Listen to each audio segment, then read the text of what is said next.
আল্লাহ রাসূল সাল্লাল্লাহু আলাইহি ওয়াসাল্লাম হাদিসে পাকের মধ্যে বলেন, আরবাউন ইযা কুন্না ফীকা ফালা আলাইকা মা ফাতাকা মিনাদ দুনিয়া। আমার উম্মতরা, তোমার মধ্যে যদি চারটা জিনিস থাকে, আরবাউন ইযা কুন্না ফীকা, তোমার মধ্যে যদি চারটা জিনিস যদি থাকে, ফালা আলাইকা মা ফাতাকা মিনাদ দুনিয়া, দুনিয়ার মধ্যে অন্য কোনো জিনিস যদি তোমার মধ্যে না থাকে, দুনিয়ার অনেক জিনিসই যদি তোমার থেকে যদি ফৌত হয়ে যায়, তোমার কোনো ক্ষতি নাই, তোমার কোনো ক্ষতি নাই। ওই চারটা জিনিস শুনতে রাজি আছেন কিনা? আল্লাহর হাবিব সাল্লাল্লাহু আলাইহি ওয়াসাল্লাম বলছেন, এক নম্বরে বলছেন হিফজু আমানাতিন, আমানতের হেফাজত তোমার মধ্যে যদি থাকে, এই আমানতের হেফাজত তোমার মধ্যে থাকতে হবে। আমানত কি জিনিস? আল্লাহ পাক রব্বুল আলামিন বলছেন, ওয়ালা তাখুনুল্লাহা ওয়ার রাসূলা ওয়া তাখুনু আমানাতিকুম। এক নম্বরে আল্লাহ পাক রব্বুল আলামিনের সাথে আমানতের খেয়ানত করা যাবে না। দুই নম্বরে আল্লাহর রাসূলের সাথে আমানতের খেয়ানত করা যাবে না। তিন নম্বরে আমরা পরস্পরে একজন আরেকজনের সাথে কথার আমানত দেই বা কোনো জিনিসের আমানতদারিতা রাখি, এই আমানতের খেয়ানত করা যাবে না। বন্ধুরা আমার, খেয়াল করে শোনেন, আপনি আমি মনে করি মানুষের কথাবার্তার মধ্যেই শুধুমাত্র আমানত ক্ষান্ত। না না, আল্লাহ পাক রব্বুল আলামিন যখন আদম আলাইহিস সালাতু ওয়াস সালামের পৃষ্ঠদেশে ছিলাম, আল্লাহ তাআলা আপনার আমার থেকে সাক্ষ্য নিয়েছেন। আল্লাহ তাআলা বলেছেন, আলাস্তু বিরাব্বিকুম, আমি কি তোমাদের রব নয়? আমরা বলেছিলাম বালা।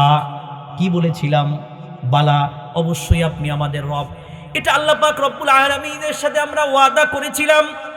ইন্নামা কানা কাওলাল মুমিনিনা ইযা দুউ ইলাল্লাহি ওয়া রাসূলিহি লিয়াহকুমা বাইনাহুম আন ইয়াকুলু সামি'না ওয়া আতা'না ওয়া উলাইকা হুমুল মুফলিহুন।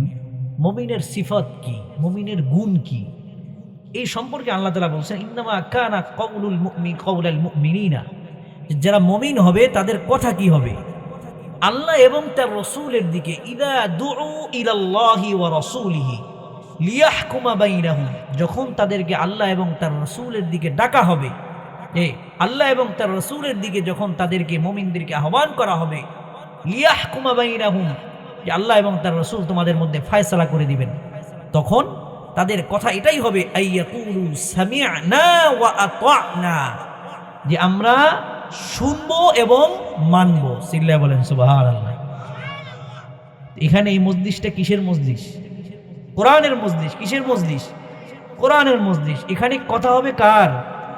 আল্লাহর কথা হবে, কোরআনের কথা হবে। সুতরাং আমাদের দাবি কোনটা বা আমাদের কথা কোনটা থাকবে? যে আমরা শুনবো এবং মানবো। এরপরে আল্লাহ তাআলা বলছেন, যারা এই গুণে গুণান্বিত হতে পারবে, যারা শুনবে এবং মানবে, উলাইকা হুমুল মুফলিহুন, তারা অবশ্যই অবশ্যই সফল কাম হয়ে যাবে। সুবহানাল্লাহ। মানি এর প্রমাণ কোথায়? 60 বছর হয়ে গেছে, 70 বছর হয়ে গেছে, এখনো নামাজ ধরতে পারলাম না। মসজিদে তো প্রতি জুমায় বয়ান হয়, প্রত্যেক এলাকায় মসজিদের উদ্যোগে বয়ান হয়, মাহফিল হয়, এখনো আপনি আমি নামাজ ধরতে পারলাম না, এখনো সুদ ছাড়তে পারলাম না, এখনো স্ত্রীকে পর্দা করাইতে পারলাম না, মেয়েকে পর্দা করাইতে পারলাম না, নিজের চরিত্র ঠিক করতে পারলাম না, সুন্নাতের অনুসরণ এখনো করতে পারলাম না, শিরিক বিদআত এখনো ছাড়তে পারলাম না। তাহলে মানলাম কোথায়? কথা বলেন। কিন্তু মানার নিয়তে শুনতে হবে। রাজি আছি ইনশাআল্লাহ? আল্লাহ পাক রব্বুল আলামিন সকলকেই তৌফিক দান করেন। চিল্লায় বলেন আমিন। হালাল কাকে বলে, হারাম কাকে বলে? কিতাবের মধ্যে আসছে, আল হালালু মা আহাল্লাল্লাহু ফি কিতাবিহি ওয়াল হারামু মা হাররামাল্লাহু ফি কিতাবিহি। আল্লাহ পাক রব্বুল আলামিন যেটাকে বৈধ করেছেন, আল্লাহ তাআলা যেটাকে বৈধ করেছেন, তার নাম হলো হালাল। তার নাম কি? হালাল। আর হারাম কাকে বলে? ওয়াল হারামু মা হাররামাল্লাহু ফি কিতাবিহি। আল্লাহ তাআলা কিতাবের মধ্যে যেটাকে নিষিদ্ধ করেছেন, কোরআনের মধ্যে যেটাকে কি করেছেন? নিষিদ্ধ করেছেন, তাকে বলা হয় হারাম। ওয়ামা সাকাতা আনহু ফাহুয়া মুবাহুন।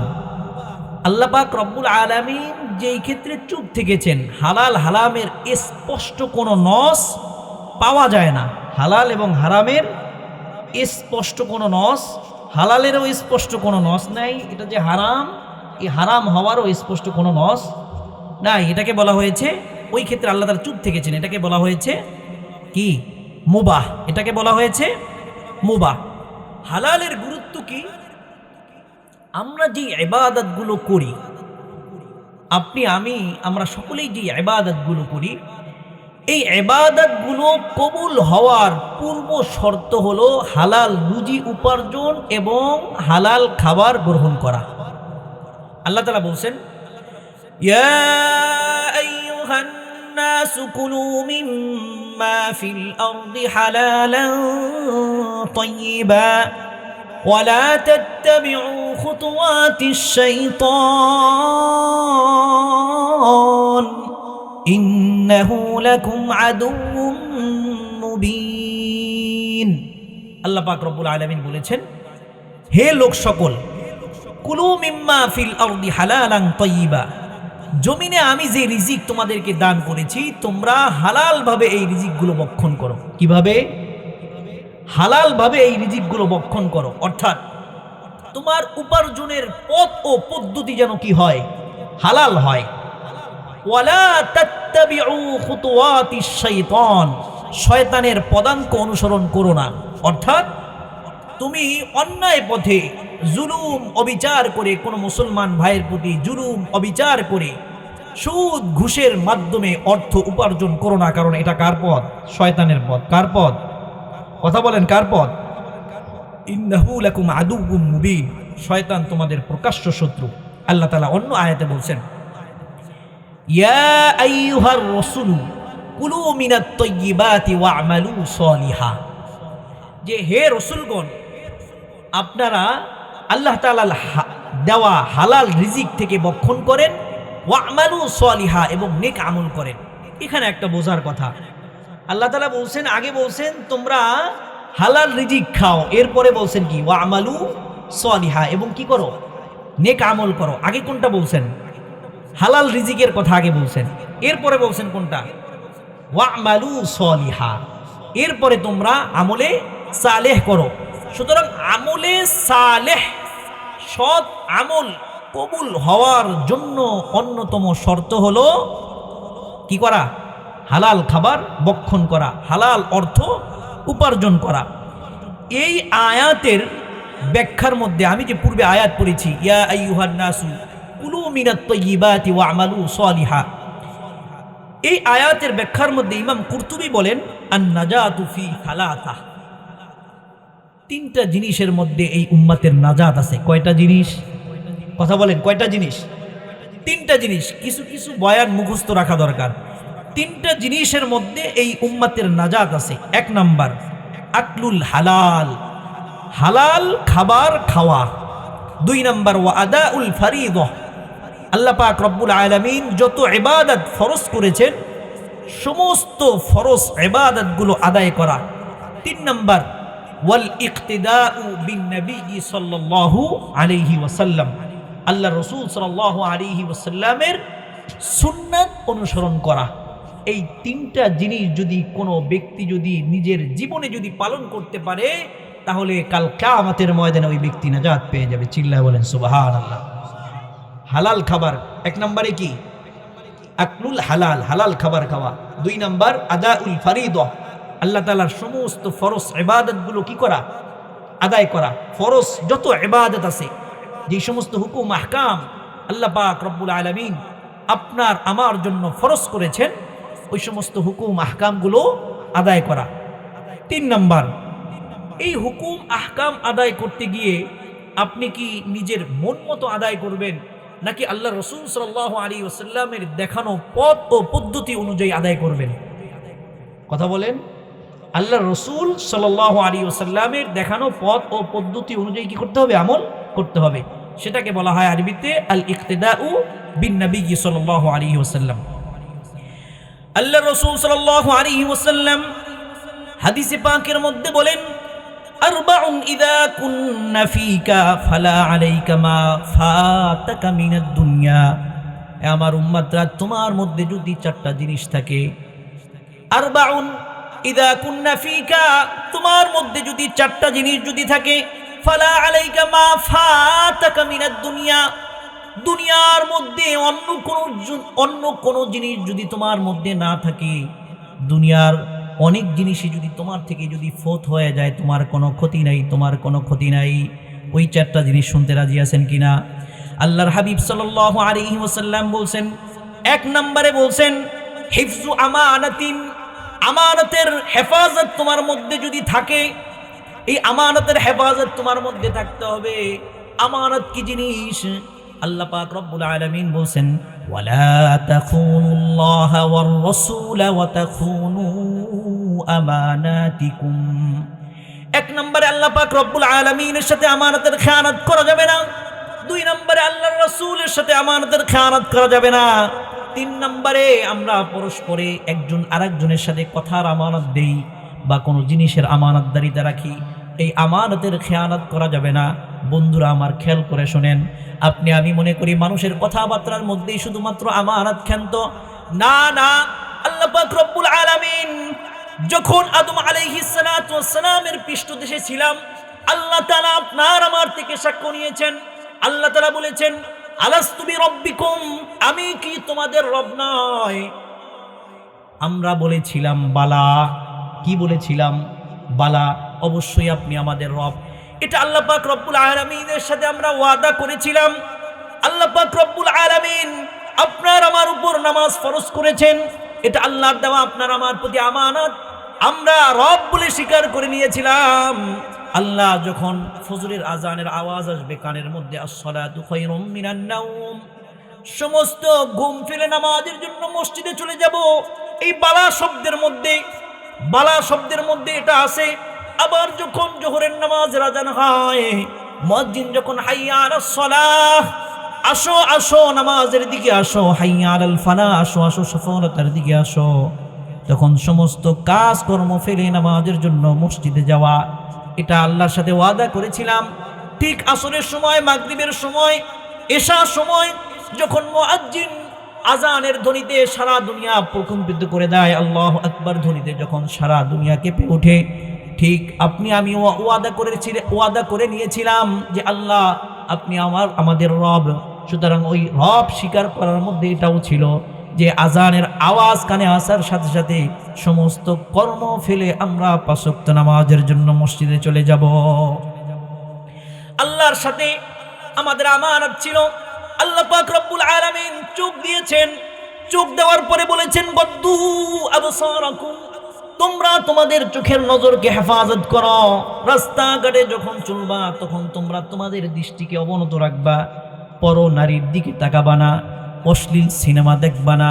এটা আল্লাহ পাক রব্বুল আলামিনের আমানত দেওয়া ছিল। এই চোখ, এই হাত আল্লাহ পাক রব্বুল আলামিনের দেওয়া আমানত ছিল। এই মেধা মস্তিষ্ক আল্লাহ পাক রব্বুল আলামিনের দেওয়া আমানত ছিল। লজ্জাস্থান আল্লাহ পাক রব্বুল আলামিনের দেওয়া আমানত ছিল। এই পা আল্লাহ পাক রব্বুল আলামিনের দেওয়া আমানত ছিল। আল্লাহ তাআলা পবিত্র কালামুল্লাহর মধ্যে বলছেন, ওয়া ইবাদুর রহমানিল্লাযীনা ইয়ামশুনা আলাল আরদি হাওনা, যারা আমার রহমানের যারা বান্দা হবে, ইয়ামশুনা আলাল আরদি হাওনা, জমিনের মধ্যে তারা নম্রভাবে হাঁটবে, দম্ভ ভরে তারা হাঁটবে না, অহংকারের সাথে হাঁটবে না। আল্লাহ তাআলা এই জবান দিয়া এরপরে বলছেন, মা ইয়ালফিযু মিন কাওলিন ইল্লা লাদাইহি রাকীবুন আতীদ, বান্দা তোরে আমি জবান দিলাম, এই জবান কিন্তু আমার দেওয়া আমানত। মা ইয়ালফিযু মিন কাওলিন ইল্লা লাদাইহি রাকীবুন আতীদ, দুনিয়ার মধ্যে একবার যদি আল্লাহ বলো, ওটাও আমি আল্লাহ পাক রব্বুল আলামিন ফেরেশতাদের মাধ্যমে লিপিবদ্ধ করে রাখি। একবার যদি রহমান বইলা ডাক দাও, সেটাও লিপিবদ্ধ থাকে। আবার যদি এই জবান দ্বারা যদি আমি আল্লাহর নাফরমানি করো, এই জবান দ্বারা যদি তুমি যদি গুনাহের কোনো কথা উল্লেখ করো, অশ্লীল কোনো বাক্য উল্লেখ করো, আমি আল্লাহ পাক রব্বুল আলামিন ফেরেশতাদের মাধ্যমে সেটাও লিপিবদ্ধ করে রাখি। সুতরাং আল্লাহ তাআলা বলছেন, মা ইয়ালফিযু মিন কাওলিন ইল্লা লাদাইহি রাকীবুন আতীদ। এরপরে আল্লাহ পাক রব্বুল আলামিন বলেছেন, বান্দা প্রত্যেকটা আমানত কাল কিয়ামতের ময়দানে আমি বুঝে নিব। اليوم نختم على أفواههم وتكلمنا أيديهم وتشهد أرجلهم بما كانوا يكسبون আল্লাহ পাক রব্বুল আলামিন বলছেন প্রত্যেকটা আমানত কাল কিয়ামতের ময়দানে আমি বুঝে নিব। আল-ইয়াওমা নাখতিমু আলা আফওয়াহিহিম, আমি তোমার মুখের মধ্যে মোহর মেরে দিব। কালকে তুমি মিথ্যা সাক্ষী দিবা, এই সুযোগ কাল কিয়ামতের ময়দানে তোমার থাকবে না। এই হাত দ্বারা যদি আমানতের খেয়ানত করো, এই হাত তোমার বিরুদ্ধে সাক্ষী দিবে। এই পা দ্বারা যদি আমানতের খেয়ানত করো, এই পা তোমার বিরুদ্ধে সাক্ষী দিবে। চোখ দ্বারা যদি আমানতের খেয়ানত করো, চোখ তোমার বিরুদ্ধে সাক্ষী দিবে। মেধা মস্তিষ্কের দ্বারা যদি আমানতের খেয়ানত করো, কারণ আল্লাহ পাক রব্বুল আলামিনের কাছে লা তাখফা মিনকুম খাফিয়া, যত গোপন বিষয় আসে, কোন গোপন বিষয়ে কাল কিয়ামতের ময়দানে আল্লাহ পাক রব্বুল আলামিনের কাছে গোপন থাকবে না। এই মেধা মস্তিষ্কও আপনার আমার বিরুদ্ধে সাক্ষী দিবে, আপনার আমার বিরুদ্ধে সাক্ষী দিবে। আল্লাহ পাক রব্বুল আলামিন তার প্রত্যেকটা আমানত বুঝে বুঝে নেবেন। আবার আল্লাহ পাক রব্বুল আলামিন বলছেন, বান্দারে তুমি যদি এই আমানতের হেফাজত করো, হিফজু আমানাতিন, আমানতের যদি হেফাজত করো, হাতকে যদি সঠিকভাবে যদি পরিচালিত করো, চোখকে যদি সঠিকভাবে যদি পরিচালিত করো, এই পাকে যদি আমার দেওয়া কোরআন নামক যে ক্যাটালগ দিয়েছিলাম, এই ক্যাটালগ দেখা দেখা যদি তুমি তোমার চোখকে পরিচালিত করো, তুমি তোমার জবানকে যদি কোরআনের ক্যাটালগ অনুযায়ী যদি পরিচালিত করো, কোরআনের ক্যাটালগ অনুযায়ী তুমি যদি তোমার পাকে পরিচালিত করো, তোমার গোটা দেহ যদি তুমি যদি কোরআনের ক্যাটালগ অনুযায়ী যদি পরিচালিত করো, বান্দা তুমি যাই না রাখো, কাল কিয়ামতের ময়দানে আমি তোমাকে এমন হাত দিব যেই হাত দিয়ে তুমি আমি আল্লাহর সাথে স্বয়ং মুসাফা করবা। চিল্লায় বলেন আল্লাহু আকবার। বান্দা তুমি যদি চোখের আমানতের হেফাজত করো, কাল কিয়ামতের ময়দানে তোমাকে আমি এমন চোখ দিব যেই চোখ দিয়া তুমি আমি আল্লাহ পাক রব্বুল আলামিনকে নিজে তাকায়া দেখবা। আল্লাহু আকবার। বান্দা কাল কিয়ামতের ময়দানে এই পায়ের যদি আমানতের হেফাজত করো, এমন পা দিব যেই পা দিয়া তুমি হাইটা জান্নাতে চলে যাবা। আল্লাহু আকবার। এজন্য আমানতের হেফাজত, আল্লাহর রাসূল এটাই বলছেন যে আরবাউন ইদা কুননা ফিকা ফালা আলাইকা মা ফাতাকা মিনাদ দুনিয়া। চারটা জিনিস যদি তোমার মধ্যে থাকে, দুনিয়ার কোনো কিছু যদি তোমার নাও থাকে, তোমার ঢাকা বসুন্ধরায় বাড়ি নাই, ধানমন্ডিতে বাড়ি নাই, চারটা ছেলে তোমার ইতালিতে নাই, তোমার বাড়িতে 2 তলা বিল্ডিং নাই, কোনো আফসোস নেই। তুমি চারটা জিনিস তোমার ভিতরে যদি থাকে, কাল কিয়ামতের ময়দানে আমি আল্লাহ স্বয়ং তোমাকে জান্নাত দান করব। সুবহানাল্লাহ, সুবহানাল্লাহ। 2 নাম্বার, আল্লাহ রাসূল বলেছেন ওয়াসিদকু হাদিসিন, সত্য কথা বলা। হাদিসের মধ্যে আসছে আসিদকু ইউনজি ওয়াল কিযবু ইউহলিক, সত্য মানুষকে মুক্তি দেয় আর মিথ্যা মানুষকে ধ্বংস করে। 3 নাম্বার ওয়া হুসনু খলিকাতিন, উত্তম আদর্শ, নববী আদর্শ। একাধিক হাদিসের মধ্যে আসছে আল্লাহ রাসূল বলছেন যে মাল্লাম ইয়ারহাম সগীরানা ওয়া লাম ইউক্কির কাবীরানা ফালাইসা মিন্না। যে ব্যক্তি ছোটকে আদর করবে না, স্নেহ করবে না, বড়কে সম্মান করবে না, ওই ব্যক্তি আমার উম্মতের মধ্যে গণ্য না। আজকে সমাজের মধ্যে বড়র সম্মান আছে, কথা বলেন, আছে? আজকে বড়দেরকে মানুষ সম্মান করে না। ইয়ং জেনারেশন আজকে মুরব্বীদেরকে দেখলে মুখ ঘুরায় হাঁটে। আরে মুরব্বী মানুষ, এর কাছে কি জিজ্ঞাসা করব? মুরব্বীদের যে একটা সম্মান শ্রদ্ধা, এটা দিতে চায় না। আল্লাহ রাসূল বলছেন যে ওয়া হুসনু খলিকাতিন, এই উত্তম আদর্শ, উত্তম চরিত্র, এটা তোমার মধ্যে থাকতে হবে। 4 নাম্বার, এটাই আমার আজকের আলোচ্য বিষয়। আল্লাহ রাসূল বলছেন ওয়া ইফফাতু মিন তু'মাতিন, যে উত্তম খাবার, হালাল খাবার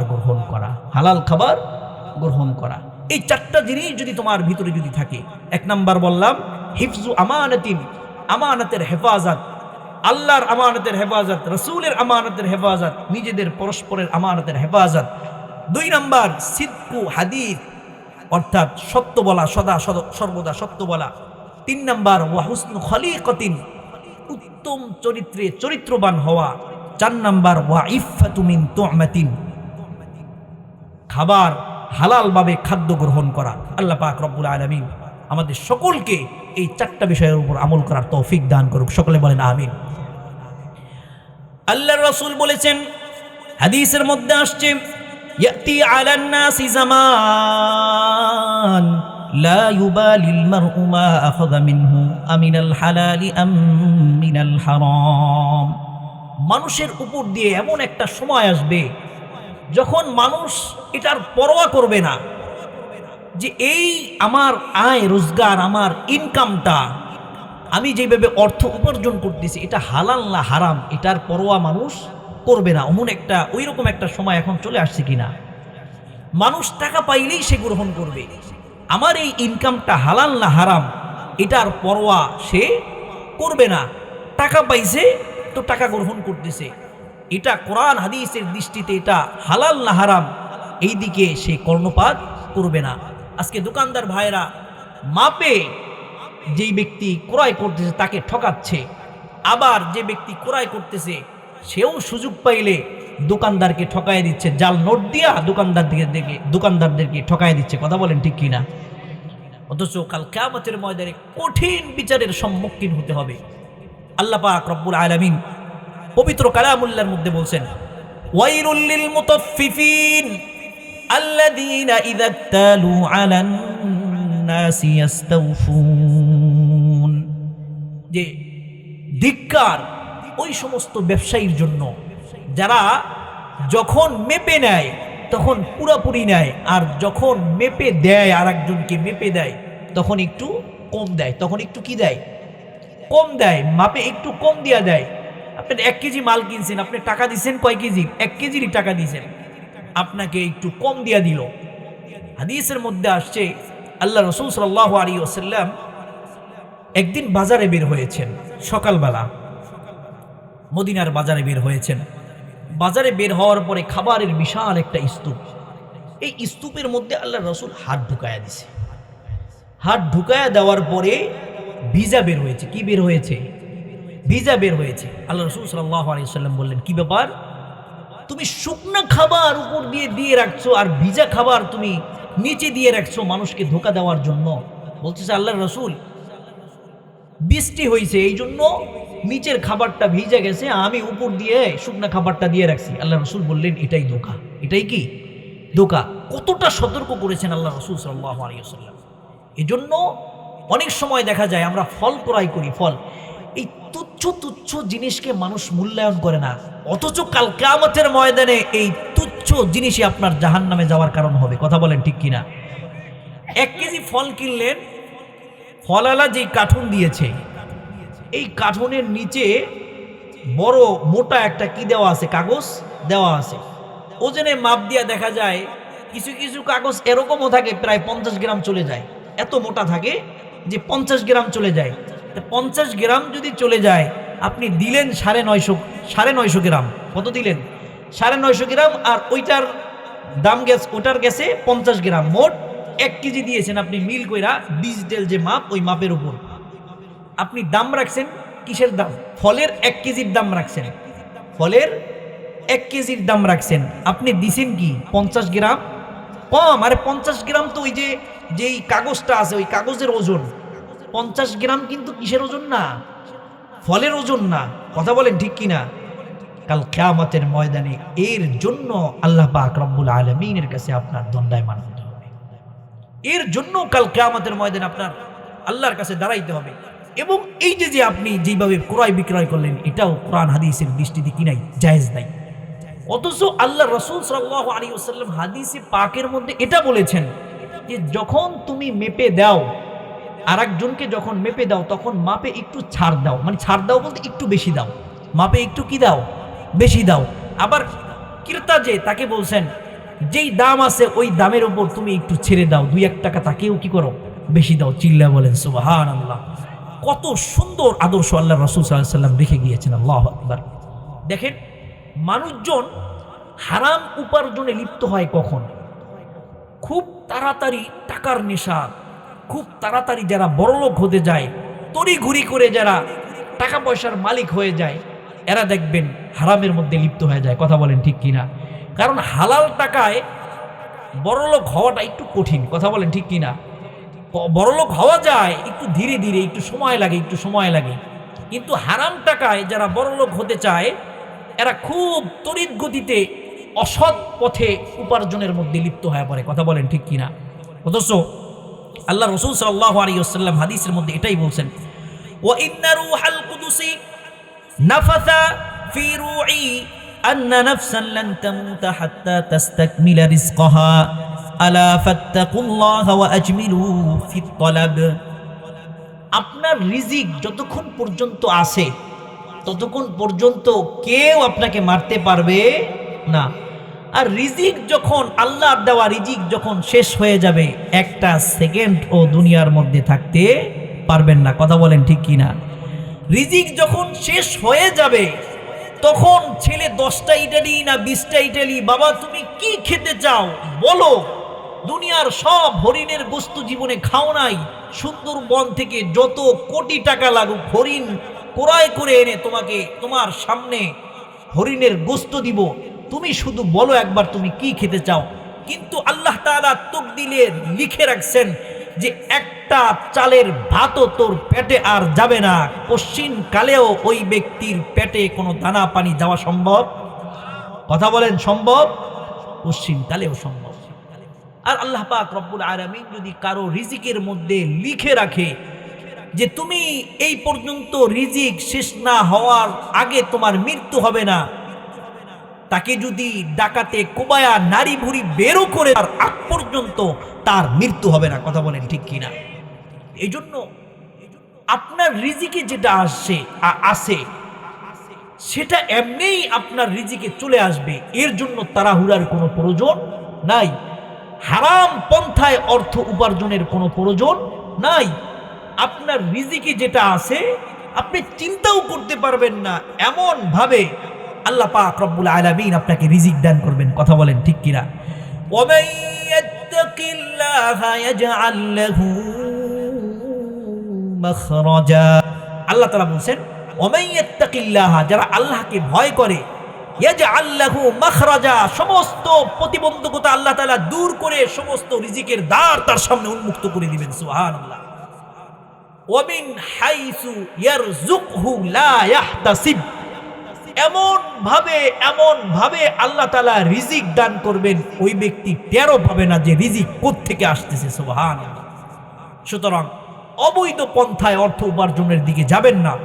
আল্লাহ রাসূল এটাই বলেছেন যে রূহুল কুদুস অর্থাৎ জিবরিল আলাইহিস সালাতু ওয়াস সালাম আমাকে জানাইছেন যে ইন্না নাফসান লান তামুত হাত্তা তাস্তাকমিলা রিজকাহা, কোন মানুষের রিজিক পরিপূর্ণ হওয়ার আগ পর্যন্ত ওই লোক মৃত্যুবরণ করবে না। আলা ফাত্তাকুল্লাহ, আলা ফাত্তাকুল্লাহ, আমার উম্মতেরা, সুতরাং তোমার রিজিক যখন শেষ হয়ে যাবে দুনিয়ার সমস্ত মানুষ ডাক্তার কবিরাজ মিলেও তোমাকে আর বাঁচাইতে পারবে না। আর যদি তোমার রিজিক যদি থাকে, তোমার হায়াত যদি থাকে, দুনিয়ার সমস্ত মানুষ যদি তোমার উপর জুলুম নির্যাতন করে তারা তোমাকে মৃত্যু দিতে পারবে না। আলা ফাত্তাকুল্লাহ, সুতরাং সর্বক্ষেত্রে আল্লাহ পাক রব্বুল আলামিনকে ভয় করো, আল্লাহ পাক রব্বুল আলামিনকে ভয় করো। ওয়া আজমিলু ফিত তালাব, এবং উত্তম রিজিক অনুসন্ধান করো। ওয়ালা ইয়াহমিলান্নাকুম ইস্তিবতাউর রিজকি আন তাতলুবুহু বিমাআসিল্লাহ। আল্লাহর হাবিব বলছেন ওয়ালা ইয়াহমিলান্নাকুম ইস্তিবতাউর রিজকি, অধিক রিজিক ত্বরান্বিত মানে খুব তাড়াতাড়ি রিজিক চাওয়া, খুব তাড়াতাড়ি অর্থ সম্পদের মালিক হওয়া, এটা যেন তোমাকে উদ্বুদ্ধ না করে। আন তাতলুবু বিমাআসিল্লাহ, আন তাতলুবুহু বিমাআসিল্লাহ, অবৈধ পন্থায় আল্লাহ পাক রব্বুল আলামিনের গুনাহের সাথে অর্থ উপার্জনের প্রতি যেন তোমাকে উদ্বুদ্ধ না করে, আল্লাহর হাবিব সরাসরি বলছেন। এজন্য হালাল রিজিক আপনার আমার উপার্জন করতে হবে। দেখেন সাহাবা ইকরাম কতটা সতর্ক ছিলেন। কিতাবের মধ্যে আসছে আবু বকর রাদিয়াল্লাহু তাআলা আনহু একজন গোলাম ছিল। লিআবি বকরিন গুলামুন ইখরাজু লাহুল খরাজ। আবু বকর রাদিয়াল্লাহু তাআলা আনহুর একজন গোলাম ছিল, যেই ব্যক্তি খরাজ গ্রহণ করত, অর্থাৎ রাষ্ট্রের পক্ষ থেকে তাকে ভাতা দেওয়া হইতো। ওয়া কানা আবু বকর ইয়াকুলু মিন খরাজিহি। আবু বকর রাদিয়াল্লাহু তাআলা আনহু মাঝে মাঝে ওই ব্যক্তির ওই খরাজ থেকে, তার যে ভাতা আছে ওই ভাতা থেকে মাঝে মাঝে মেহমানদারি গ্রহণ করতেন। ফাজাআ ইয়াওমান বিশাইইন, কোনো একদিন আবু বকর রাদিয়াল্লাহু তাআলা আনহুর ওই গোলাম একটা খাবার নিয়ে আসলো। খাবার আনার পরে আবু বকর রাদিয়াল্লাহু তাআলা আনহুর সামনে পরিবেশন করলো। ফাআকালা মিনহু আবু বকর। আবু বকর রাদিয়াল্লাহু তাআলা আনহু সেখান থেকে খাবার খাইলো। ফাকাল লাহুল গুলাম তাদরি মা হাদা ইয়া আবা বকর। হে আবু বকর, আপনি কি জানেন আপনি কোন জিনিস থেকে খাবার গ্রহণ করছেন? এবার আবু বকর রাদিয়াল্লাহু তাআলা আনহু তো মনে করছেন যে তোমাকে সরকারের পক্ষ থেকে যেই ভাতা দেওয়া হয় তার থেকেই তো সাধারণত আমি খেয়ে থাকি, তার থেকেই মনে হয় তুমি খাবার জুগিয়ে আনছো। আবু বকর রাদিয়াল্লাহু তাআলা আনহু তারপরেও জিজ্ঞেস করলেন, মা হাদা মা হুয়া, ওটা কোন খাবার যেটা আমাকে তুমি খাওয়াইলা? এবার ওই গোলাম বলতেছে, ক্বালা কুনতু তাকাখানতু লিইনসানিন ফিল জাহিলিয়াতি। জাহিলি যুগে আমি একজন গণক ছিলাম, মানুষের হাত গণনা করে আমি অর্থ উপার্জন করতাম। ওমা আহসানুল কাহানা, কিন্তু আমি ঠিক মতো গণকগিরি পারতাম না। গণক হাত গোনা এটা হালাল না হারাম? কথা বলেন, হালাল না হারাম? হারাম। একমাত্র তকদিরের মালিক কে? আল্লাহ। আগামীকাল কি হবে জানেন কে? দুনিয়ার কোন পীর বুজুর্গ মাশায়েখ, কোন ফকির কবিরাজ এটা জানেন? কথা বলেন ঠিক কি না? আবু বকর রাদিয়াল্লাহু তাআলা আনহু ওই গোলাম বলতেছে যে আমি জাহিলিয়াতে যুগে আমি গণক ছিলাম, ওই গণনা করে মানুষের হাত থেকে টাকা উপার্জন করতাম, সেখান থেকে কিছু খাবার কেনা ছিল, ওই টাকা ওই অর্থের কিছু খাবার তোমাকে আমি খাওয়াইলাম। দেখেন আবু বকর রাদিয়াল্লাহু তাআলা আনহুর মধ্যে তাকওয়া কিরকম ছিল, তাকওয়া কিরকম ছিল। আবু বকর রাদিয়াল্লাহু তাআলা আনহু তিনি সাথে সাথে ফাওয়াদা ইয়াদাহু, তিনি সাথে সাথে তার ফিহি মুখের মধ্যে তার আঙ্গুল ঢুকায়া দিছেন, মুখের মধ্যে সাথে সাথে আঙ্গুল ঢুকায়া দিছেন। ফাকা কুল্লা শাইইন মিন বাতনিহি। আবু বকর রাদিয়াল্লাহু তাআলা আনহু হাত ঢুকায়া সাথে সাথে মুখ থেকে পেটের মধ্যে যা ছিল সব কিছু বের করে দিয়েছেন। চিল্লায়া বলেন সুবহানাল্লাহ। তারা হালাল খাবারের ব্যাপারে কত সতর্ক ছিলেন, হারাম বর্জনের ব্যাপারে কতটা তারা সতর্ক ছিলেন। এজন্য হালাল খাবার যদি খাওয়া হয় তাহলে আল্লাহ পাক রব্বুল আলামিন ইবাদত গ্রহণ করবেন, ইবাদত কবুল করবেন। আর যদি হালাল খাদ্য বাদ দিয়ে যদি হারাম অর্থ উপার্জন করেন, হালাল পন্থায় যদি অর্থ উপার্জন করা হয়, তাহলে আল্লাহ তাআলা তাদের ইবাদত কি করবেন না? কবুল করবেন না।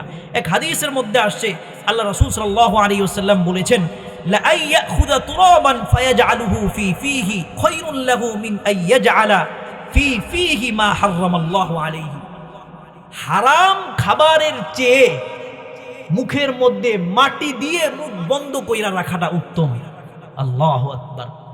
হারাম খাবারের চেয়ে মুখের মধ্যে মাটি দিয়া মুখ বন্ধ কইরা রাখা উত্তম। তারপরেও হারাম খাবার গ্রহণ করতে আল্লাহ রাসূল কি করেছেন? নিষেধ করেছেন। দেখেন হারাম সম্পদ, আমরা অনেক সময় অনেকেই আছি যে হারাম সম্পদ উপার্জন করে এরপরে মনে মনে বলে যে মসজিদ মাদ্রাসা দিয়া ইনশাল্লাহ এটার শোধবোধ করায় নিব। কথা বলেন ঠিক কিনা? আছে কিনা? এমন কিছু মানুষ আছে কিনা যে হালাল পন্থায় উপার্জন না করে হারামভাবে অর্থ উপার্জন করেছে, মানুষের উপর জুলুম নির্যাতন করে অর্থ উপার্জন করেছে, এতিমের মাল ভক্ষণ করেছে, জোর ছিল, রাজনৈতিক শক্তি ছিল, মানুষের উপর অন্যায় অবিচার করে মানুষের জায়গা জমি দখল করে অর্থ উপার্জন করেছে। শেষ বয়সে তার এই চুরি ডাকাতির স্বভাব ঢাকার জন্য মসজিদে দান খয়রাত করে, মাদ্রাসায় দান খয়রাত করে, আর মনে মনে তৃপ্তির ঢুকুর গেলে যে না আমি তো বড় দানশীল, আল্লাহ তাআলা আমাকে মাফ করে দিবে, কারণ আমি কি বিশাল বড় মসজিদ দিয়েছি, বিশাল বড় মাদ্রাসা দিয়েছি। আপনারা হাদিস থেকে শোনেন, আল্লাহ রাসূল সাল্লাল্লাহু আলাইহি ওয়াসাল্লাম বলছেন এরকম চিন্তা করার কোনো উপায় নাই। আল্লাহর রাসূল বলেছেন, আব্দুল্লাহ ইবনে মাসউদ রাদিয়াল্লাহু তাআলা আনহু থেকে বর্ণিত, লা ইয়াকসিবু আবদুন মালান হারামান ফায়াতাসাদ্দাকু মিনহু ওয়া লা ইউনফিকু মিনহু ফায়ুবারাকু লাহু ফীহি। বিষয়টা এরকম কশিনকালেও সম্ভব না কোনো ব্যক্তি হারাম মাল অর্জন করছে।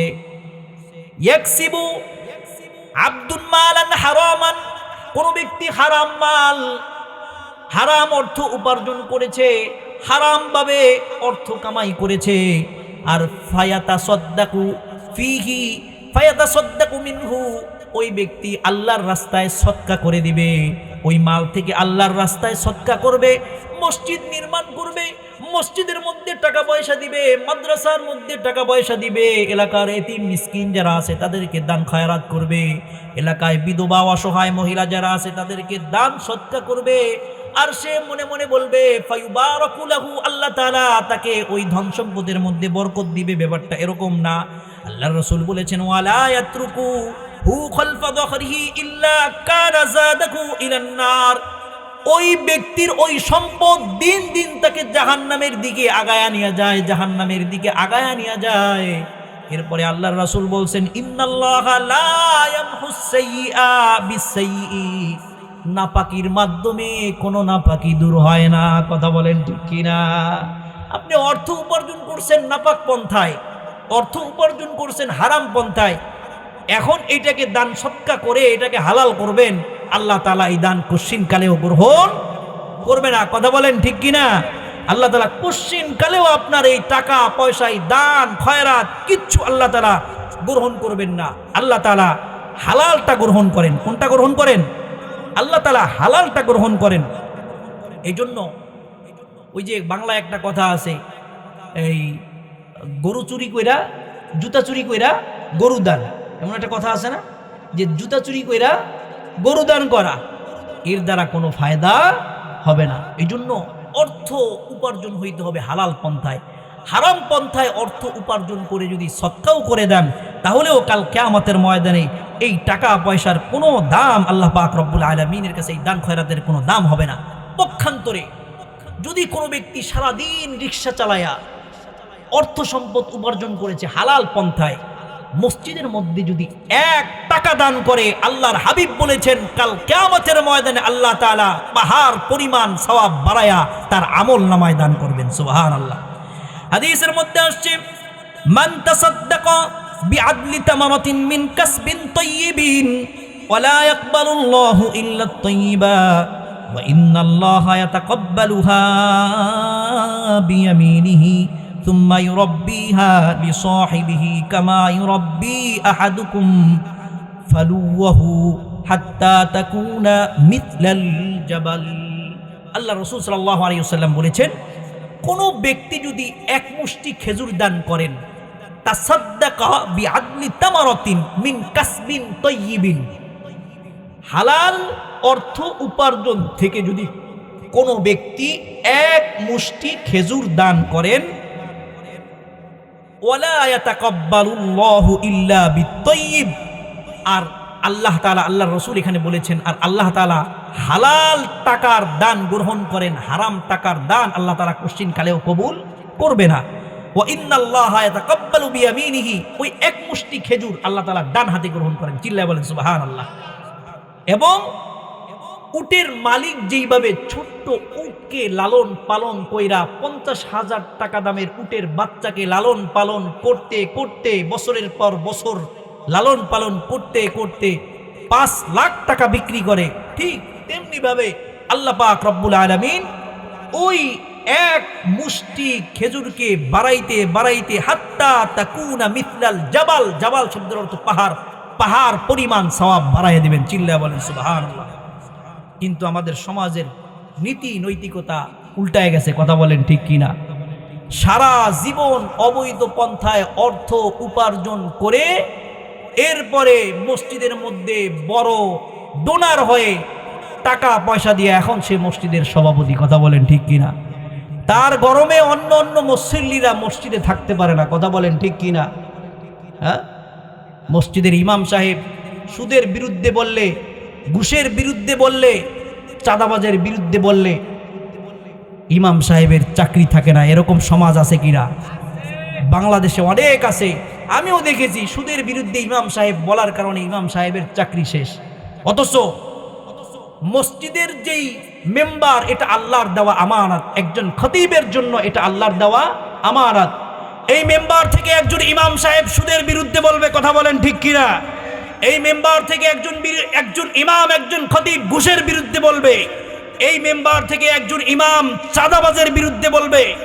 এই মেম্বার থেকে একজন ইমাম জুলুম নির্যাতনের বিরুদ্ধে বলবে, কথা বলেন ঠিক কিনা? যেই সমাজ ঘুষের বিরুদ্ধে বলার কারণে, সুদের বিরুদ্ধে বলার কারণে ইমামকে চাকরিচ্যুত করলো, ওই সমাজের উপর আল্লাহর লানত, আল্লাহর অভিশাপ অতি সত্বর নেমে আসবে, কথা বলেন ঠিক কিনা?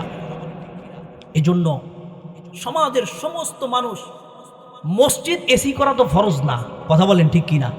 তবে মসজিদে হালাল অর্থ থেকে টাকা দান করা এটা আবশ্যক। হারাম অর্থ আল্লাহ পাক রব্বুল আলামিন গ্রহণ করবেন না।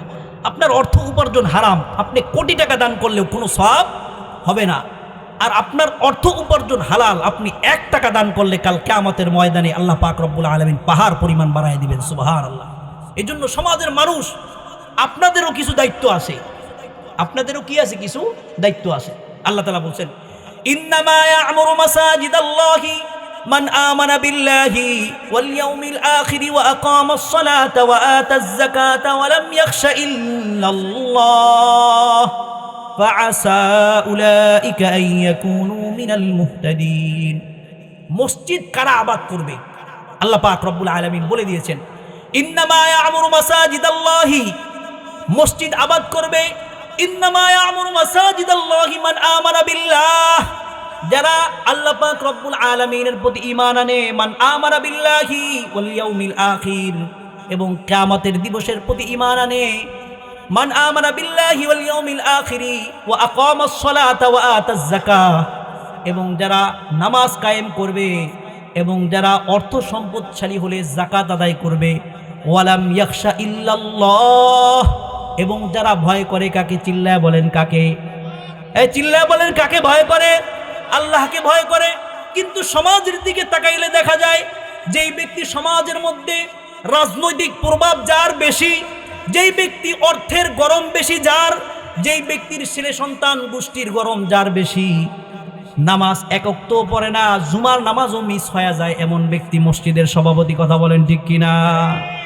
এমন ব্যক্তিকে কমিটিতে ঢুকাইছে, যেই ব্যক্তি আল্লাহ খোদা মানে না, যেই ব্যক্তি রাসূল মানে না, যেই ব্যক্তি কোরআন হাদিস মানে না, ওর দিকে তাকাইলে নাস্তিক্যবাদের যেই মতাদর্শ, ওই মতাদর্শ ওর চেহারার মধ্যে ফুটে ওঠে। কথাবার্তায় নাস্তিক্যবাদের যেই মতাদর্শ, এইগুলি ফুটে ওঠে। পশ্চিম দিকে ফিরা সেজদাও দেয় না, নামাজ কালাম পড়ে না, জুমার দিনেও মসজিদে যায় না। 2-1 মাস পরে মসজিদে আইসা সামনের কাতারে যায় হদ্দারি শুরু করে দেয়, কথা বলেন ঠিক কিনা? এমন লোক আছে কিনা? সমাজের মানুষ ঐক্যবদ্ধ হওয়া দরকার। মসজিদের সভাপতি, মসজিদের সেক্রেটারি, মসজিদের সদস্য হবে ওই সমস্ত লোক যারা 5 ওয়াক্ত নামাজ নিয়মিত আদায় করবে, অর্থ সম্পদ থাকলে যারা যাকাত দিবে, যারা আল্লাহ পাক রব্বুল আলামিনকে বিশ্বাস করবে, আল্লাহর রাসূলের আদর্শকে নিজেদের জীবনে বাস্তবায়ন করবে, সর্বশেষ দুনিয়ার কাউকে কোনো ভয় করবে না। ভয় করবে কাকে? আল্লাহকে, কথা বলেন ঠিক কিনা? এই জন্য আপনাদের ঐক্যবদ্ধ হওয়া দরকার। ঐক্যবদ্ধ হয়ে সমাজকে গঠন করা দরকার, সমাজকে গঠন করা দরকার। আল্লাহ পাক রব্বুল আলামিন আমাদের সকলকে তৌফিক দান করেন, চিল্লায়া বলেন আমিন। হাদিসের মধ্যে আসছে, আল্লাহর হাবিব সাল্লাল্লাহু আলাইহি ওয়াসাল্লাম বলেছেন, যদি কোনো ব্যক্তির পেটের মধ্যে হারাম খাবার থাকে 40 দিন পর্যন্ত ইবাদত কবুল হয় না। কয়দিন? চিল্লায়া বলেন কয়দিন? 40 দিন পর্যন্ত ওই ব্যক্তির ইবাদত আল্লাহ পাক রব্বুল আলামিন কবুল করেন না। সাদ ইবনে আবি ওয়াক্কাস রাদিয়াল্লাহু তাআলা আনহু থেকে হাদিস, তিনি বলতেছেন, সাদ ইবনে আবি ওয়াক্কাস আল্লাহর রাসূল সাল্লাল্লাহু আলাইহি ওয়াসাল্লামকে বলতেছেন, ইয়া রাসূলুল্লাহ উদউল্লাহ আইয়াজআলানি মুস্তাজাবাদ দাওয়া। আল্লাহর রাসূল, আপনি আল্লাহর কাছে আমার জন্য দোয়া করেন, আইয়াজআলানি মুস্তাজাবাদ দাওয়া, আল্লাহ পাক রব্বুল আলামিন যেন আমাকে মুস্তাজাবুদ দাওয়া বানায়। মুস্তাজাবুদ দাওয়া শব্দের অর্থ হলো যেই ব্যক্তি দোয়া করলে সাথে সাথেই আল্লাহ পাক রব্বুল আলামিন কবুল করে। এবার আল্লাহর রাসূল সাল্লাল্লাহু আলাইহি ওয়াসাল্লাম বললেন, ফাকাল লাহুন নবী সাল্লাল্লাহু আলাইহি ওয়াসাল্লাম, আল্লাহর রাসূল সাদ ইবনে আবি ওয়াক্কাসকে বললেন, আতিব মাতআমাকা তাকুন মুস্তাজাবাদ দাওয়া। সাদ, তুমি হালাল খাবার ভক্ষণ করো, হালাল অর্থ উপার্জন করো, হালাল খাবার ভক্ষণ করো, আল্লাহ পাক রব্বুল আলামিন তোমার সমস্ত দোয়াগুলো কবুল করে নেবে। চিল্লায়া বলেন সুবহানাল্লাহ। আজকে আপনি আমি তাহাজ্জুদে কান্ডাকাটি করি কিন্তু দোয়া কবুল হয় না। আপনি আমি 5 ওয়াক্ত নামাজের পরে দোয়া করি, দোয়া কবুল হয় না। কোরআন খতম করে দোয়া করি, দোয়া কবুল হয় না। সূরা ইয়াসিন পড়ে দোয়া করি, দোয়া কবুল হয় না। কিভাবে দোয়া কবুল হবে? পেটের মধ্যে তো কি হারাম খাবার। এই হারাম খাবার যতক্ষণ পর্যন্ত পেটের মধ্যে থাকবে, যত ইবাদত করেন, তাহাজ্জুদ পড়তে পড়তে যদি কপালের মধ্যে কালো দাগও যদি ফেলে দেন, তারপরে ওই তাহাজ্জুদের আমলও আল্লাহর কাছে কবুল হবে না। 5 ওয়াক্ত নামাজও আল্লাহ তাআলার কাছে কবুল হবে না। এই হাদিসের মধ্যে আসছে আল্লাহ রাসূল সাল্লাল্লাহু আলাইহি ওয়াসাল্লাম বলতেছেন, ওয়াল্লাযী নাফসু মুহাম্মাদিন বিয়াদিহি ইন্নাল আবদা লা ইয়াকযিবুল লুকমাতাল হারামা ফি জাওফিহি মা ইয়াতাকাব্বালু মিনহু আমালা 40 ইয়াওমান।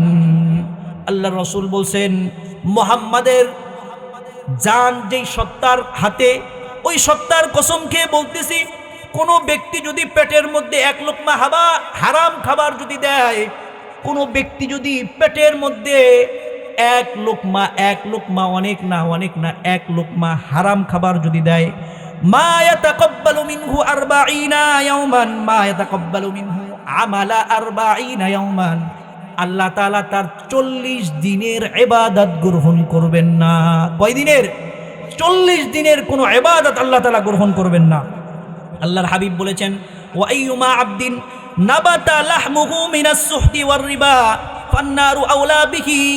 আল্লাহর রাসূল বলেছেন, যেই বান্দার শরীরটা হারামের মাধ্যমে গড়ে উঠেছে, যেই বান্দার শরীরটা সুদের মাধ্যমে গড়ে উঠেছে, সুদ যেই ব্যক্তি খায়, ফান্নারু আওলা বিহি, তার জন্য জাহান্নামের আগুনই অধিক উপযুক্ত।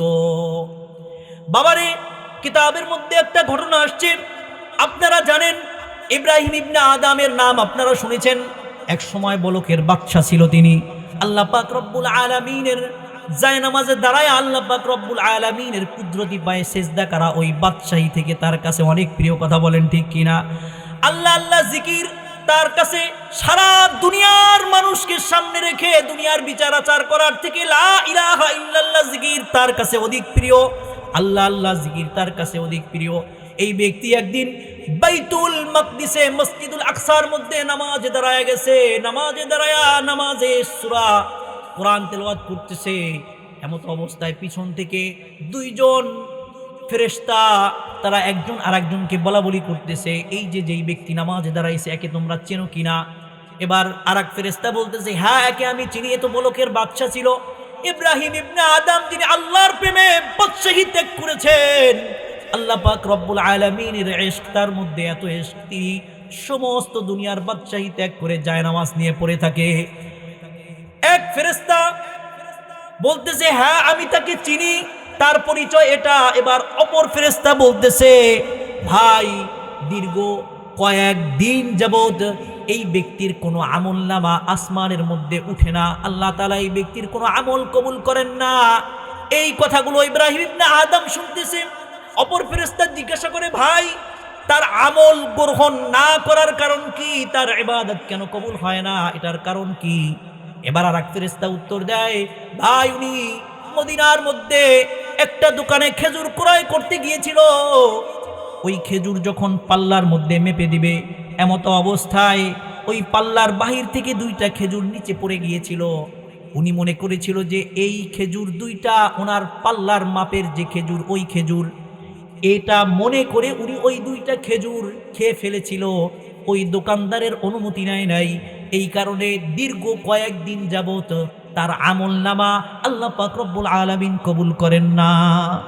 এবার ইব্রাহিম ইবনে আদম নামাজ ছেড়ে দিয়ে মদিনার উদ্দেশ্যে রওনা করেছে।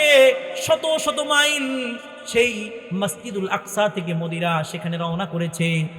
মদিনায় যাওয়ার পরে সেই দোকানের সামনে যখন গিয়েছে, গিয়ে দেখে দোকান ঠিক আগের মতোই আছে। দোকানের মধ্যে সেই খেজুরের দোকানই আছে, খেজুরও আছে, সব কিছু আগের মতোই আছে। কিন্তু যেই বৃদ্ধ লোকটা দোকানদারি করতো ওই বৃদ্ধ লোকটা নাই, বরং একটা জোয়ান যৌবনওয়ালা একটা ছেলে দোকানের মধ্যে বসে আছে। এবার ইব্রাহিম ইবনে আদম ওই ছেলেকে বলতেছে, বাবা রে, এই দোকান কি তোমার? এই দোকানের মধ্যে তো একজন মুরব্বী লোক দোকানদারি করতো, ওই ব্যক্তি কই? ওই ব্যক্তির সাথে আমার কিছু আলোচনা ছিল, ওই ব্যক্তির সাথে আমার কিছু কথা ছিল, আমি তার সাথে দেনা পাওনা মেটানোর জন্য আসছি। এবার ওই ব্যক্তি, ওই যুবক ছেলে বলতেছে, তিনি আমার বাবা, আমি তার সন্তান। আমার বাবা দীর্ঘ কয়েক মাস আগে ইন্তেকাল করেছে, আমি তার সন্তান, ওয়ারিস হিসাবে আমি এই দোকান পেয়েছি, আমি এখন দোকানদারি করি। এবার ইব্রাহিম ইবনে আদম বলেন, বাবা রে, তোমার সাথে একটু আলোচনা ছিল, তোমাদের এই দোকান থেকে আরো কয়েক মাস আগে আমি যখন খেজুর ক্রয় করতে আসছিলাম, তখন তোমার বাবার অনুমতি ছাড়াই আমি 2টা খেজুর খেয়ে নিয়েছিলাম। এই খেজুর 2টা খাওয়ার কারণে দীর্ঘ কয়েক মাস যাবত আমার ইবাদত আসমানের মধ্যে উঠে না। আল্লাহ পাক রব্বুল আলামিন ইবাদতগুলো কবুল করে না, আল্লাহ তাআলা ইবাদতগুলো কবুল করে না। তুমি যদি মাফ করো তাহলে হয়তো আল্লাহ পাক রব্বুল আলামিন আমাকে মাফ করে দিবেন। কারণ হক 2 প্রকার, একটা হলো হকুল্লাহ আর একটা হলো হকুল ইবাদ। বান্দার হক বান্দা না মাফ করলে আল্লাহ পাক রব্বুল আলামিন কোশ্চিন কালেও মাফ করবে না। কিন্তু আল্লাহ পাক রব্বুল আলামিন নিজের হক নিজে মাফ করে দিতে পারেন। বান্দা যখন নিজেকে অপদস্থ মনে করে লজ্জিত হয়ে যখন রব্বানা যালামনা আনফুসানা ওয়া ইল্লাম তাগফির লানা ওয়া তারহামনা লানাকুনান্না মিনাল খাসিরিন মুহাব্বতের সাথে যখন পড়ে আল্লাহ পাক রব্বুল আলামিন তাকে ক্ষমা করে দেন। কিন্তু বান্দার হক বান্দা না মাফ করলে আল্লাহ তাআলা কোশ্চিন কালেও মাফ করবে না। এবার ইব্রাহিম ইবনে আদম বলতেছে, বাবা তুমি আমার দাবি ছেড়ে দাও। এবার ওই যুবক ডাক দিয়া বলে, আমরা 2 ভাই, আমার মা আছে, আবার বোনও আছে। আমার বাবা মৃত্যুর আগে আমাদের সমস্ত সম্পত্তিগুলো সমান হারে বন্টন করে দিয়ে গেছেন, আমরা ওয়ারাসাত সমান হারে বন্টিত হয়েছে। তুমি 2টা খেজুর খেয়েছো, এখানে শুধুমাত্র আমার ওয়ারাসাত ছিল না, আমার ভাইয়েরও ওয়ারাসাত ছিল। আমার ভাই ওইটার মধ্যে উত্তরাধিকারী হিসাবে সেও শরিক ছিল, আমার মাও শরিক ছিল, আমার বোনও শরিক ছিল। তুমি যেহেতু এত দূর থেকে সফর করে আসছো শুধুমাত্র 2টা খেজুরের দাবি ছাড়ানোর কারণে, তুমি সাধারণ কোনো লোক না, তুমি আল্লাহ পাক রব্বুল আলামিনের অতি উত্তম বান্দা। যাও, আমি তোমাকে মাফ করে দিলাম। কিন্তু আমার ভাইয়ের শরিকানা আমি মাফ করতে পারবো না, আমার মায়ের শরিকানা আমি মাফ করতে পারবো না, আমার বোনের শরিকানা আমি মাফ করতে পারবো না। আমার শরিকানা আমি তোমাকে মাফ করে দিলাম, তাদের থেকে যাও তুমি মাফ নিয়ে আসো। এবার বলতেছে যে তাদের ঠিকানা কোথায় পাবো, তারা কোথায় আছে কিভাবে জানবো? বলতেছে তারা মদিনার অমুক প্রান্তে আছে, সেখানে তোমরা যাও, ইয়াসরিব শহরে আছে তারা, সেখানে গিয়ে তাদের থেকে মাপ নাও। এবার ইব্রাহিম ইবনে আদম বলে, ভাই আমি চিনি না, আমাকে একটু সহযোগিতা করো, ঠিকানা লিখে দাও। উনি ঠিকানা লিখে দিল। ঠিকানা লিখে দেওয়ার পরে এরপরে উনি তাদের কাছে গিয়ে, মায়ের কাছে গিয়ে, ভাইয়ের কাছে, বোনের কাছে গিয়ে মাপ নিয়ে আসছে। আর ওরা মাফ করার সাথে সাথে আল্লাহ তাআলাও তাকে মাফ করে দিয়েছেন। চিল্লায়া বলেন সুবহানাল্লাহ। এবার ইব্রাহিম ইবনে আদম আবার মদিনা থেকে আবার বাইতুল আকসার মধ্যে আসছে, আবার নামাজে দাঁড়াইছে। নামাজে দাঁড়ানোর পরে পিছন থেকে 2জন ফেরেশতা কথোপকথন করতেছে, একজন আরেকজনকে বলতেছে, উনি কি, ওনাকে চিনো কিনা? বলছে হ্যাঁ ওনাকে চিনি, উনি ইব্রাহিম ইবনে আদম। বলতেছে উনি 2টা খেজুর খাওয়ার কারণে, না বলে দোকানদারের কাছে না বলে 2টা খেজুর খাওয়ার কারণে দীর্ঘদিন পর্যন্ত ওনার আমলনামা আল্লাহ তাআলা কবুল করেননি।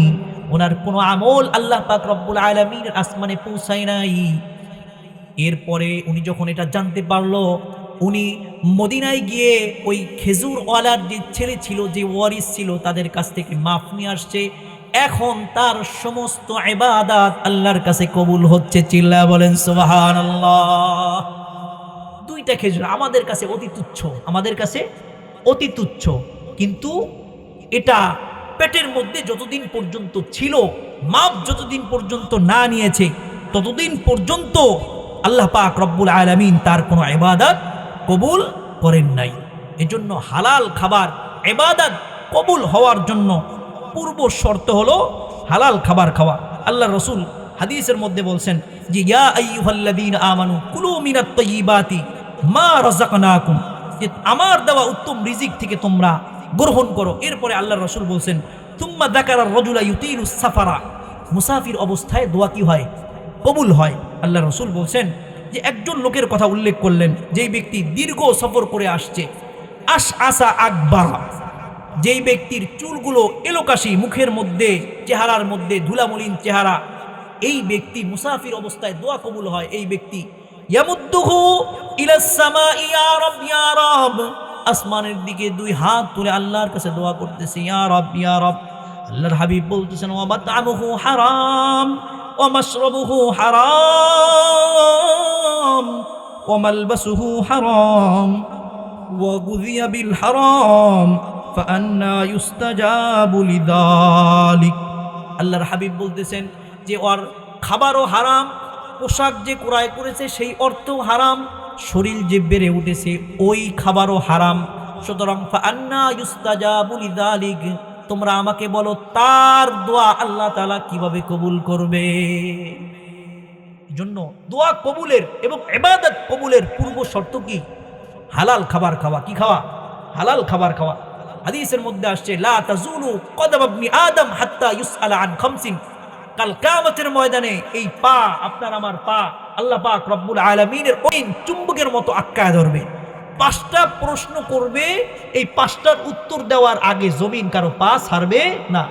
এর মধ্যে একটা প্রশ্ন থাকবে মিন আইনা ইকতাসাবাহু ওয়া ফিমা আনফাকাহু, তুমি কোন পন্থায় ও কোন পদ্ধতিতে অর্থ উপার্জন করেছো আর কিভাবে তুমি খরচ করেছো। এজন্য হারাম পন্থায় আমরা কেউ অর্থ উপার্জন করব না। এই হারামগুলোর মধ্যে অন্যতম একটা হারাম হলো সুদ খাওয়া। কথা বলেন ঠিক কিনা? সুদ খাওয়া হালাল না হারাম আমরা এটা জানি না, জানার পরেও কেন খাই? সুদ খাওয়ার ভয়াবহ শাস্তি কাল কিয়ামতের ময়দানে এবং দুনিয়ার মধ্যে কি শাস্তি, এই শাস্তি সম্পর্কে দুই একটা কথা আমি বলতে চাই আপনাদের সামনে। 1 নাম্বার হলো সুদ যারা খাবে, আল্লাহর হাবিব সাল্লাল্লাহু আলাইহি ওয়াসাল্লাম বলেছেন, আল্লাহ তাআলা বলেছেন সুদ খাওয়া মানে আল্লাহর সাথে যুদ্ধ করা। সুদ খাওয়া মানে কি? আল্লাহর সাথে যুদ্ধ করা। আল্লাহ তাআলা বলেছেন ফাইন লাম তাফআলু ফাযানু বিহারবিন মিনাল্লাহি ওয়া রাসূলি, তোমরা যদি সুদ থেকে যদি বিরত না হও তাহলে কেমন যেন তোমরা ঘোষণা দিয়া দিলা, আল্লাহর সাথে তোমরা যুদ্ধের ঘোষণা দিয়া দিলা। কাল কিয়ামতের ময়দানে যখন যারা সুদখোর আল্লাহর সামনে যখন উপস্থিত হবে, আল্লাহর সামনে যখন দণ্ডায়মান হবে কাল কিয়ামতের ময়দানে, হাদিসের মধ্যে আসছে আব্দুল্লাহ ইবনে আব্বাস রাদিয়াল্লাহু তাআলা আনহু বলেছেন যে ইউকালু ইয়াউমাল কিয়ামাতি, সুদখোরকে কাল কিয়ামতের ময়দানে বলা হবে। আপনি একটু চিন্তা করে দেখেন কি ভয়াবহ মুহূর্ত। ওই মুহূর্তে আল্লাহ পাক রব্বুল আলামিনের রহমত ছাড়া, আল্লাহ পাক রব্বুল আলামিনের দয়া ছাড়া কেউ জান্নাতে যেতে পারবে না। আমল দিয়াও কাল কিয়ামতের ময়দানে আল্লাহর অনুগ্রহ ছাড়া কেউ জান্নাতে যেতে পারবে না। ঠিক ওই মুহূর্তে আল্লাহ পাক রব্বুল আলামিনের সামনে যখন সুদখোর দণ্ডায়মান হবে, তখন আল্লাহ পাক রব্বুল আলামিন বলবেন খুদ সিলাহাকা লিল হারবি, দুনিয়ার মধ্যে আমি সুদ খাইতে নিষেধ করছি, তারপরেও সুদ খাইছো। সুদ খাওয়া মানে আমার সাথে আর আমার রাসূলের সাথে যুদ্ধের ঘোষণা দেওয়া। এবার খুদ সিলাহাকা লিল হারবি, তুমি তোমার অস্ত্র ধরো, আমাকে গুলি করো, আমাকে হত্যা করো, আমার রাসূলের সাথে যুদ্ধ ঘোষণা করো, আমার সাথে যুদ্ধ ঘোষণা করো। চিল্লায় বলেন নাউজুবিল্লাহ। কোন উপায় থাকবে কাল কিয়ামতের ময়দানে? এরপরে আল্লাহ পাক রব্বুল আলামিন আরেক আয়াতের মধ্যে বলেন আল্লাযীনা ইয়াকুলুনার রিবা লা ইয়াকুমুনা ইল্লা কামা ইয়াকুমুল্লাযী ইয়াতাখাব্বাতুহুশ শাইতানু মিনাল মাস, যারা দুনিয়ার মধ্যে যারা সুদ খাবে কাল কিয়ামতের ময়দানে তারা পাগল হয়ে উঠবে। কি হয়ে উঠবে? পাগল হয়ে উঠবে। পাগল, দুনিয়ার পাগল যেরকম ভাবে আবল তাবল বলতে থাকে, কাল কিয়ামতের ময়দানে এই সুদখোর যে থাকবে সে পাগলের ভেসে উঠবে, ওই ব্যক্তি পাগল হয়ে যাবে। এরপরে হাদিসের মধ্যে আসছে যারা সুদখোর হবে, যেই গলা দিয়ে সে অর্থ সম্পদগুলো ভোগ করছে, কাল কিয়ামতের ময়দানে তার শাস্তি হবে। আল্লাহ পাক রব্বুল আলামিন ফেরেশতাদের মাধ্যমে তার শ্বাসকে রোধ করে রাখবেন, গলা চিপে ধরে রাখবেন। হাদিসের মধ্যে আসছে আকিরুর রিবা ইউবাসু ইয়াউমাল কিয়ামাতি মাজনুনান ইখনাক, কাল কিয়ামতের ময়দানে যেই ব্যক্তি দুনিয়ার মধ্যে সুদ খেয়েছে, কাল কিয়ামতের ময়দানে ওই ব্যক্তি শ্বাস রুদ্ধ করা অবস্থায় কিয়ামতের মধ্যে আল্লাহর সামনে দণ্ডায়মান হবে। দুনিয়ার মধ্যে আল্লাহ পাক রব্বুল আলামিন যারা ইহুদি যারা সুদ খাওয়ার কারণে জুলুম করার কারণে আল্লাহ পাক রব্বুল আলামিন তাদেরকে রহমত থেকে বঞ্চিত করেছিলেন, এবং আল্লাহ পাক রব্বুল আলামিন তাদেরকে 4টি কারণে আল্লাহ পাক রব্বুল আলামিন ইহুদিদেরকে লাঞ্ছিত করেছিলেন। কয়টা কারণে? কথা বলেন, কয়টা কারণে? 4টা কারণে আল্লাহ পাক রব্বুল আলামিন ইহুদিদেরকে লাঞ্ছিত করেছিলেন। কোরআনের মধ্যে আয়াত আসছে, ফাবিযুলমিন মিনাল্লাযীনা হাদু হাররামনা আলাইহিম তাইয়্যিবাতিন উহিল্লাত লাহুম ওয়া বিসাদ্দিহিম আন সাবিলিল্লাহি কাসীরা ওয়া আখযিহিমুর রিবা ওয়া ক্বাদ নুহু আনহু ওয়া আকলিহিম আমওয়ালান নাস। আল্লাহ পাক রব্বুল আলামিন বলেছেন যে ইহুদিদেরকে 4টা জিনিসের কারণে লাঞ্ছিত করেছিলাম। একটা হলো ফাবিযুলমিন মিনাল্লাযীনা হাদু হাররামনা আলাইহিম তাইয়্যিবাতিন উহিল্লাত লাহুম ওয়া বিসাদ্দিহিম আন সাবিলিল্লাহ। আল্লাহ পাক রব্বুল আলামিনের রাস্তা থেকে মানুষদেরকে বাধা দিত। আল্লাহ তাআলার রাস্তা থেকে মানুষদেরকে কি করত? বাধা দিত। সঠিকভাবে নামাজ আদায় করতে দিত না, আল্লাহ তাআলার ইবাদত করতে দিত না। এই 4টার মধ্যে অন্যতম একটা হলো আকলুর রিবা। তারা সুদ খাইতো। তারা কি খাইতো? সুদ খাইতো। এই সুদের কারণে আল্লাহ পাক রব্বুল আলামিন তাদের থেকে বরকত উঠায় নিছেন। তাদের উপর আল্লাহ পাক রব্বুল আলামিন গজব নাজিল করছেন, গজব নাজিল করছেন। আল্লাহর হাবিব সাল্লাল্লাহু আলাইহি ওয়াসাল্লাম বলেছেন, যেই সমাজের মধ্যে সুদ খায় মানুষ, ওই সমাজের মধ্যে দুর্ভিক্ষ সৃষ্টি হয়। কি সৃষ্টি হয়? দুর্ভিক্ষ দেখা দেয়। সমাজের মধ্যে কোনো বরকত থাকে না, সমাজের মধ্যে অভাব অনটন দেখা দেয়।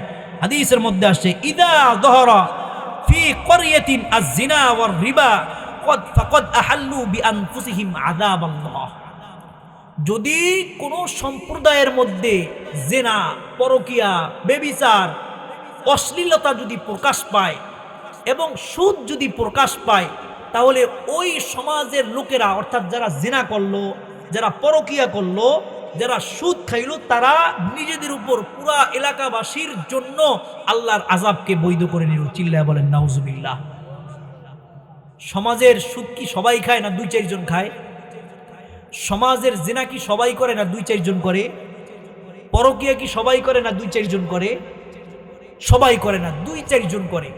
এই 2-4 জনের কারণে আল্লাহ পাক রব্বুল আলামিন ওই সমাজের উপর গজব নাজিল করেন। এই 2-4 জন সুদখোরের কারণে আল্লাহ পাক রব্বুল আলামিন ওই সমাজের উপর গজব নাজিল করেন।